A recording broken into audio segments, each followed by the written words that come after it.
If you have a true, strange, or scary story you want to share with the channel, go to astheravendreams.com and click the button to send it my way. And of course, thank you.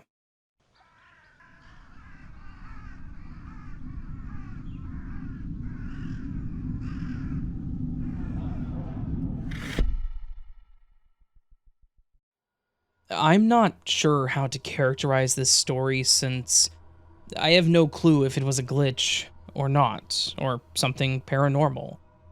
But you guys can judge it instead, and thanks in advance. And my apologies for the story being a bit long. Some background details first. A few months ago, I went to drop off my husband at the bus stop because he woke up late to go to work.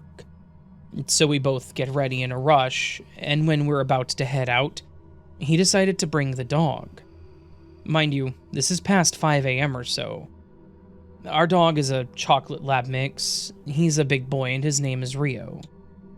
I wasn't okay with the idea because it was a short trip, and I was moody because he disturbed my sleep. On top of that, my husband decided to bring him in the car without a leash or collar.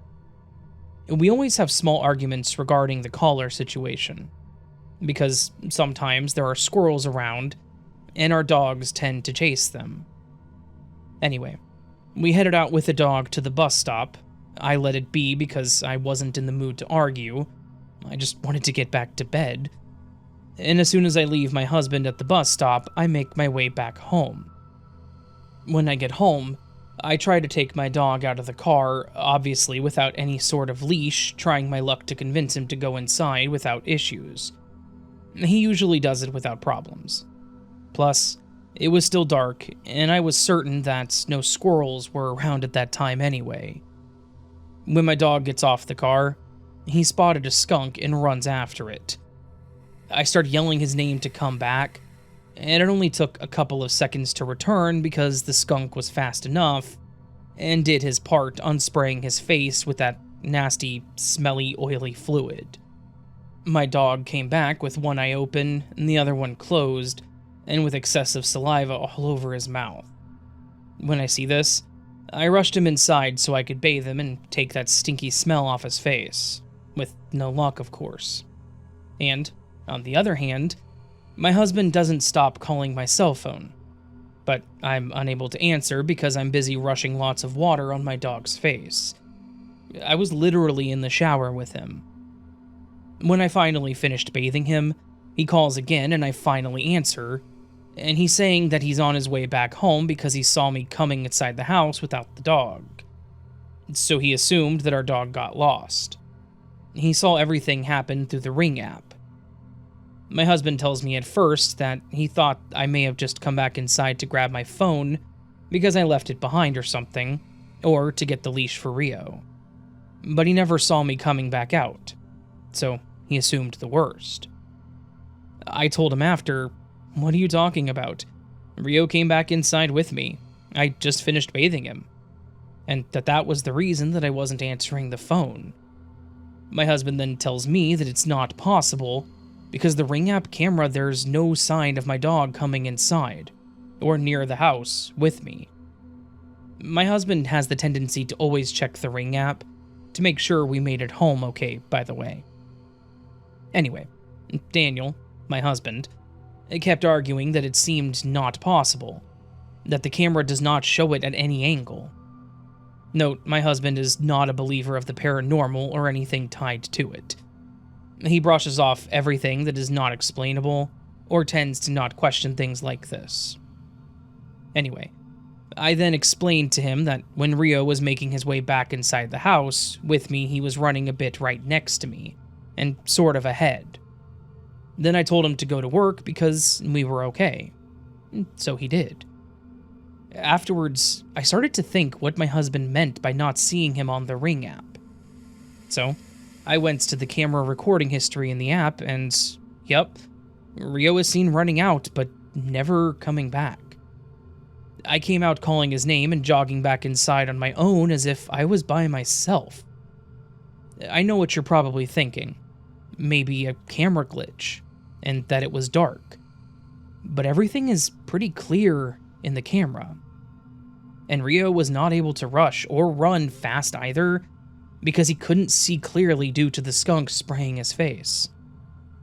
I swear my dog was next to me jogging back inside the house, but Ring does not show it. How? I thought that maybe I imagined it all, but how? I never went back outside. Rio was next/ahead of me, and I can see him at the very moment. I did see him. I swear it. I also have the video and will be sharing it as well. Also, after getting inside the house, you can hear me arguing with Rio a bit in the video. I know, he's a dog, but I was just nervous.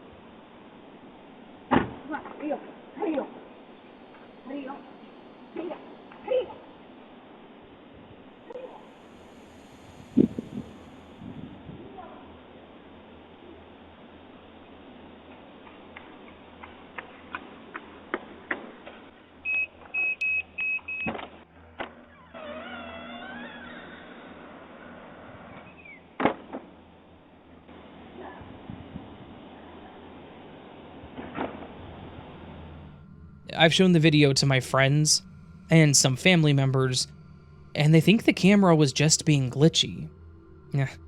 But why do I see myself then? What do you guys think? Any feedback is appreciated.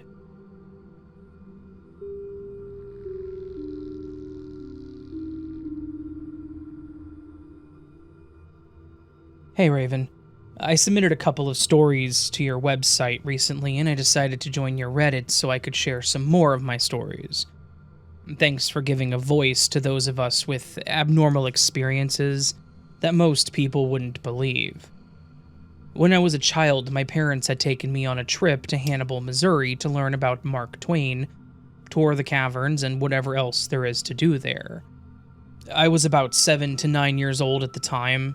We were living in western Illinois, about an hour from the Iowa and Missouri borders, the tri-state area. My mother made so many plans, and she really wanted to go to this specific candle shop where they hand-dipped the candles. And she also wanted to go to a store that sold homemade saltwater taffy. I wasn't too excited because, to be completely honest, I wasn't that interested in Mark Twain. Due to the area that we lived in, our teachers used Mark Twain literature in our classes more than once a semester. We were going to stay out a little longer to visit a store my mom wanted to go to, but suddenly we were hit by a really hard rainstorm. My parents drove me back to our hotel, which I recall looked like an old mansion more than a hotel. My parents told me that later on we were going to go swimming in the indoor pool when the rain stopped. I turned on the television and watched cartoons until eventually I fell asleep. I was suddenly woken up by my mother telling me that we were going to go swimming. I walked down to the pool with my parents. It was about 10:30 p.m. and it was still storming. I was confused about why my parents were still up at this hour. Normally they were asleep by 10 p.m. at the latest. At home, I wasn't allowed to shower when it was storming because my mother was worried that I would get shocked if our house got hit by lightning, and I was in the shower. I don't know if there's any truth to that. Anybody else's parents tell them this? But I remember swimming in the pool with my mother. Normally, she didn't even bother getting in the pool with me. The room the pool was in was huge and ornate, as if I were in a mansion. We were the only ones there. I kept seeing giant bolts of lightning illuminating the night sky, and the strong wind blowing the bushes and trees outside. The window was huge.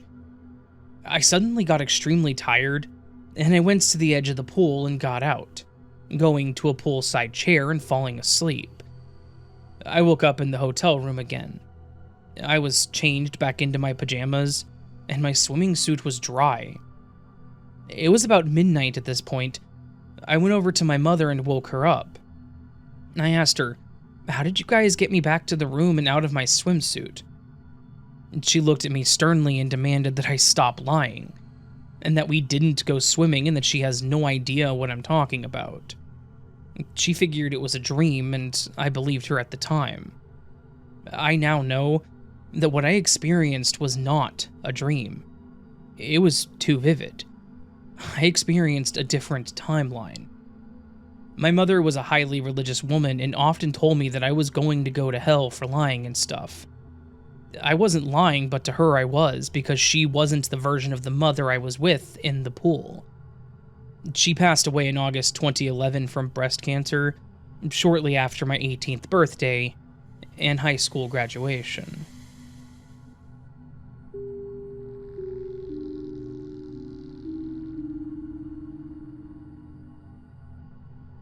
Hey Raven, I recently found your podcast on Spotify and instantly became hooked. Thank you. The story that I have for you is one that still stays on my mind and confuses the daylights out of me.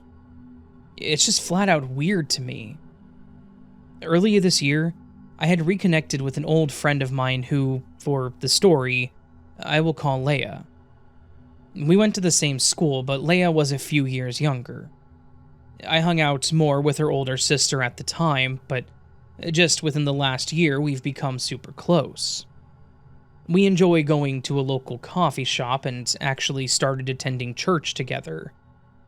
So a few weeks of us attending church, the pastor had been called to a new church, leaving ours without a pastor, and fill-ins had been preaching to us. The fill-in priests had already retired, and were just helping out.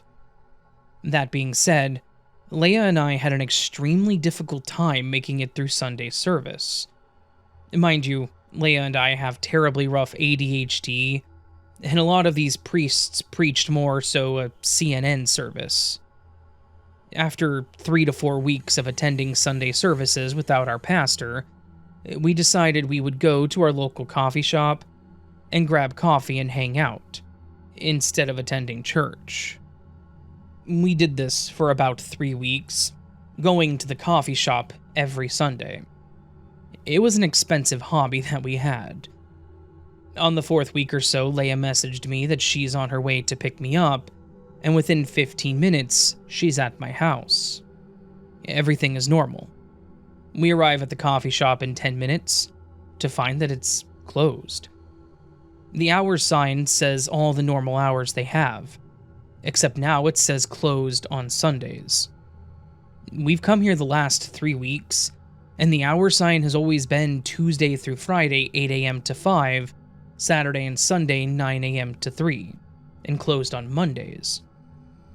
Disappointed, we go back to the car thinking maybe they decided to be closed on Sundays as well as Mondays, and so the following Wednesday, I sometimes get Wednesdays off during the week and my job is closed on Sundays, we go to the coffee shop to grab a sweet treat. I would like to add, the manager of this coffee shop was a best friend of mine and an acquaintance to Leia during our school time together. We live in a very small area with a very small school, and everyone literally knows everyone. I'll call the coffee shop manager Sarah for the story. When we get to the coffee shop on Wednesday, Leia and I brought up how the shop is closed on Sundays now, and we were so bummed on Sunday morning to see they've closed on Sundays. Sarah then says, "We've never been open on Sundays, ever," and she looks as confused as we were. I know for certain that Leia and I went to the coffee shop on Sundays, as quite a few people from church had mentioned us not attending anymore.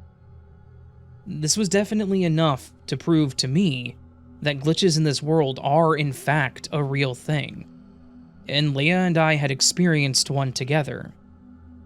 Thank you so much for creating this awesome podcast.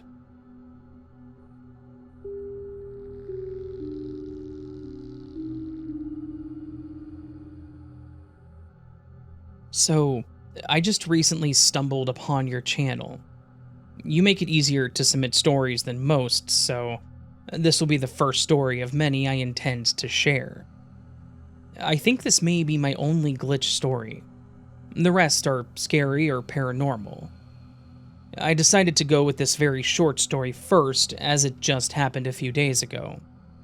It seemed fitting that I experienced a glitch in the same week that I discovered your channel. I'm a 40-year-old woman and a nurse by nature and profession. I recently changed jobs. I've always worked in nursing homes as I love the elderly, and I feel they are underappreciated. However, I have always had to drive to another town for work, as there are not many places in my rural farm community to work. I was recently offered a job in my hometown with a company that houses and cares for mentally challenged adults. It pays the same as my previous job, and only having a 5-minute commute to work was an offer that I couldn't refuse. There are 3 houses that some of the clients live in, and 1 community building for day service, where we provide activities and socialization. The building that provides day service was to be my first place to learn. There is an hour in the morning and hour in the afternoon where there are no clients in the building, only staff. So during the first hour, I was sort of walking around the building, familiarizing myself with everything there. I began looking at the pictures on the wall and realized I knew several faces in the group picture I was looking at. I saw a woman around my age in the photo that I hadn't seen for nearly 20 years. But her first and last name popped into my head immediately. Let's call her Rebecca. Rebecca lived in the house across the street from my grandparents. I had 2 small children back then, and I would take them on walks down that street frequently, as my grandparents had a big hand in rearing, and I was quite close to them and often at their house. Rebecca had a walker and a ramp to her front door. She lived alone. Rebecca has special needs but is very high functioning. Most every day she would be on her front porch when I would come walking by. She would get up excitedly and come down the ramp to greet us on the sidewalk. We were always happy to see each other, and we would have short conversations while my children sat in their stroller. As I said, this was a near everyday occurrence. She lived there for about 2 years, until she moved into a better house somewhere else in town. I hadn't seen or heard about her in years. Anyway, I didn't say anything to my new coworkers about knowing her when I saw her picture. It wasn't until the community service van came to drop clients off for day service, and Rebecca was one of the first ones to get out of the van that I mentioned. As soon as I saw her approaching the door, I turned to my boss and said, "I know Rebecca, and she used to live across the street from my grandma and papa." My boss looked at me strangely and asked me where that was, because Rebecca had just moved here from another state, and she had always lived in that other state. We live in Kansas, and I was being told that she just moved to Kansas from Iowa that year. My boss even asked Rebecca if she had ever lived in Kansas before this year. She said no. She lived in Iowa with her mom her entire life. My boss told me that I must have been mistaken. Rebecca does not live in one of our community homes. She lives with her mother, who confirmed that she has always lived with her and never stepped foot on Kansas soil until this year. But then, how could I be mistaken? I knew her first and last name, just from seeing a picture. I knew her voice. And I never, and I mean never, forget a face. My grandparents are both deceased now, and both of my grown children were too young at the time of our short meetings to remember her. But I did ask my mother if she remembered Rebecca, the girl who lived across the street from Grandma and Papa. And my mom's response was, "In that house with the ramp out front, she had a walker, right? The girl was about your age with special needs?" So that confirms that I'm not the only one who remembers her. This is by far the craziest story that I have, and this may not seem weird to some people, but my mind is blown. I remember her, clearly. As I already stated, I knew her first and last name before anyone could even tell me. She had the same speech pattern that I remember, the same inflections, the same voice, the same face. Everything about her was the same, except that now her hair is longer than it was before. That's the only difference. How do I have all of this in my memory if it never happened in the first place?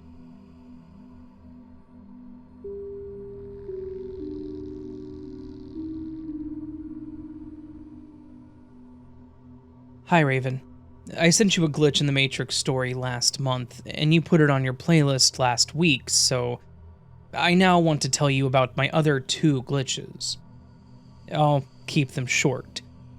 So after the glitch that had happened to me that I've already sent you had happened, I was really shook up and couldn't stop thinking about it. So, one day a few months later, I just started talking out loud to the universe. I said, "Hey universe, remember when you sent me to another reality for a whole day and then brought me back that same night? Well, that was really cool, and I'd appreciate it if you could do something else so I would know that you're listening to me and that you're always with me, okay? And thank you in advance." And that's what I said. And then I just went about my day. Well, the day before I said this, I had gotten a letter in the mail from my brother, who was in prison at the time, and I read what he had to say. On the backside of the letter, he drew a diagram of a garden that he made specifically for the officers of the prison. He showed me the rows and what were planted in them. Okay, so that was the day before I spoke to the universe. Well, later on that day, the day that I talked to the universe, I went to the mailbox and brought the mail in. I had gotten another letter from my brother. That was strange. So as I started reading it, I realized that it was saying the exact same thing as the letter I had gotten the day before. So I turned the page over and there was a diagram of the garden. What? I went to the drawer that I kept all of my brother's letters in, and the letter that I had gotten the day before was not in there. I received the same letter again. I literally had to open it again. So, of course, I immediately thanked the universe for answering my request. The other glitch happened in 2014 when I was working at Taco Bell. We had to wear name tags on our shirts. Well, every day after work, I would come home and take my name tag off and lay it on top of the bathroom countertop and put my uniform in the hamper. So one day I was getting ready for work, and I went to get my name tag and I couldn't find it. My roommate helped me look for it too. I lived in a very small studio apartment and it was absolutely nowhere to be found. I even checked my uniform from the day before and no, it wasn't there either. It wasn't anywhere. So my boss gave me someone else's name tag who had quit, and I walked around with someone else's name for 2 weeks. They didn't even give me a new name tag, and out of the blue, one morning, when I was getting ready for work, there was my name tag, just sitting on top of the bathroom countertop. My roommate is a no-nonsense kind of guy with no sense of humor, and playing tricks is so not his style. It definitely wasn't him. I don't know where the name tag was for those 2 weeks, but it found its way back to me. Thank you again, Raven, for letting me tell my stories. And that's all I've got, but if anything else happens, I'll be sure to let you and your listeners know. Blessings to you and everyone who is listening.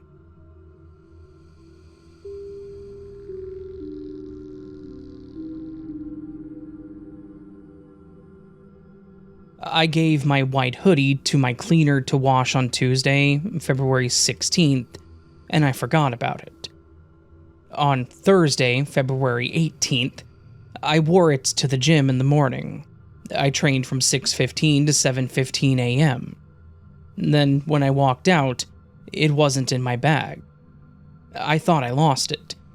As soon as I got home, I had realized it was not in my bag, and I rang the gym right away, wasting no time. I got the instructor to check lost and found property to see if anyone has handed it in, and in the locker room lockers and the bench. I also got the manager to check the security cameras to see if anyone had stolen it. No such luck. Nothing in the locker room, lockers, or bench. She sent the picture with me walking in wearing the white hoodie that morning.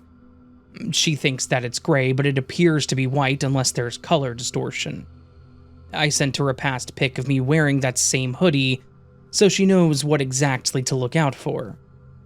However, nobody had walked out with it. It's like my hoodie vanished into thin air. It was impossible for it to be stolen on my return journey either, with only 2 other people on the bus that early in the morning, and I had my bag with me the whole time. Then on Sunday, the 21st of February, my cleaner had returned that very same hoodie back to me, cleaned. The one that I thought I wore to the gym on Thursday, February 18th and lost. When I saw it, I stared at it for several long moments in shocked silence. I was totally flabbergasted. I had checked and double-checked all of my drawers to see if I had worn the wrong hoodie. I have no similar hoodies that are the same. My memory isn't that bad, and I most definitely was not absent-minded. Although it was early in the morning, I was wide awake after a hard workout anyway. So, what was it that I wore to the gym? That night, when I had Russian class, my Russian teacher said that this incident reminded her of a novel she read. Could be Mandela effect related. Was it a mind manifestation of an object because I needed it? After all, it was a cold morning, only 6 degrees.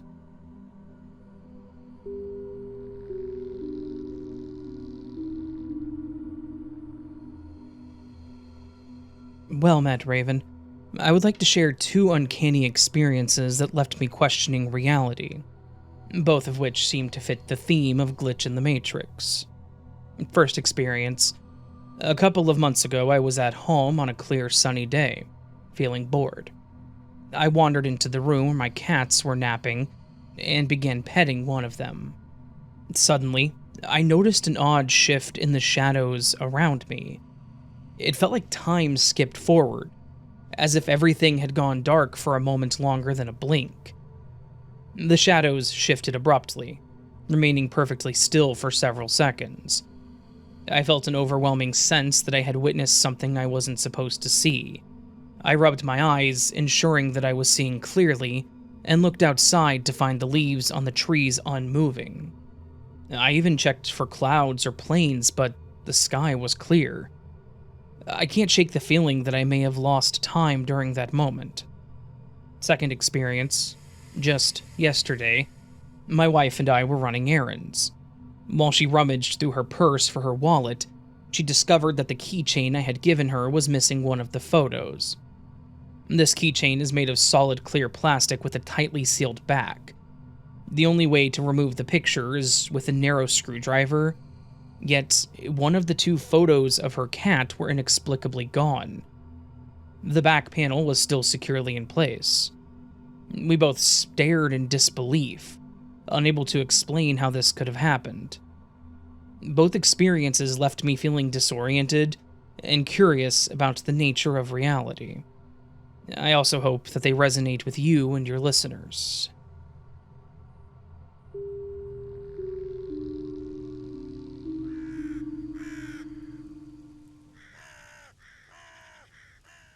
So that, my friend Dorinos, was a collection of some Glitch in the Matrix stories, and for the first time, I believe, in the history of this channel, there was a video of the situation, of the glitch, or part of the glitch at least.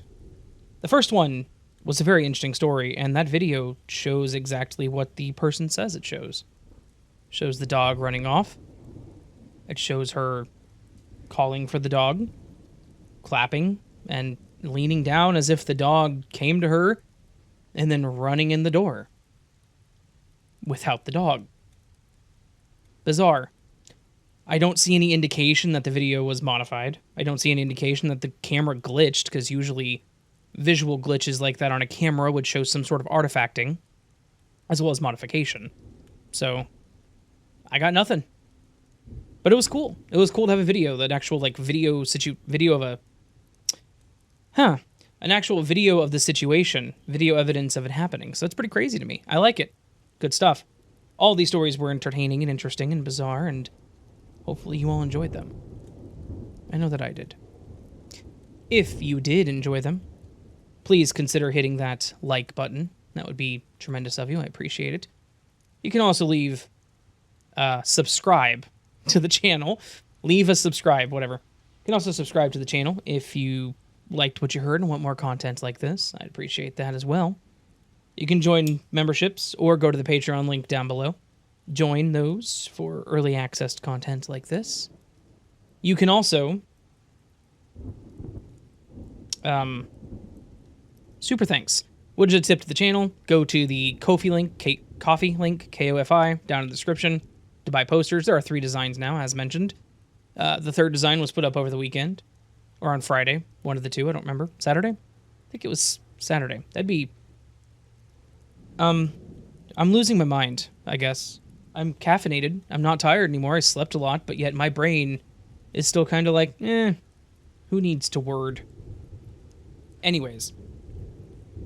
Coffee link, buy a poster, join memberships or Patreon for early access. Super thanks to tip the channel. Listen elsewhere, Spotify, Pandora, Audible, etc. And all that. The other thing we do on Monday, and I'm going to try to get through it without errors, let's see how well I do, probably not very well, is the word of the week. On the screen right now, and several moments prior to now, is a collection of all my screenshots of the people that used the word condensed last week. That was the word of the week. I did not condense these down. This is the complete collection, unless I somehow missed you, in which case I'm sorry. But this is the complete and uncondensed version of all the comments that were left using the word condensed last week. This week, the word is different, obviously. So, thank you to each and every single one of you. I appreciate you. You went above and beyond, and that's just amazing. If you didn't, that's okay. Never, ever feel like I expect you to. It's just something I appreciate if you do. Yeah. This week, the word of the week is one you never saw coming. It is premonition. Previous notice or warning, forewarning, anticipation of an event without conscious reason. I have a premonition. My premonition is that I will have at least 15 comments on this video that use the word premonition. That's entirely based on averages and the number of comments I usually get, so it's not really a premonition. Yeah. It's more of a analytical observation.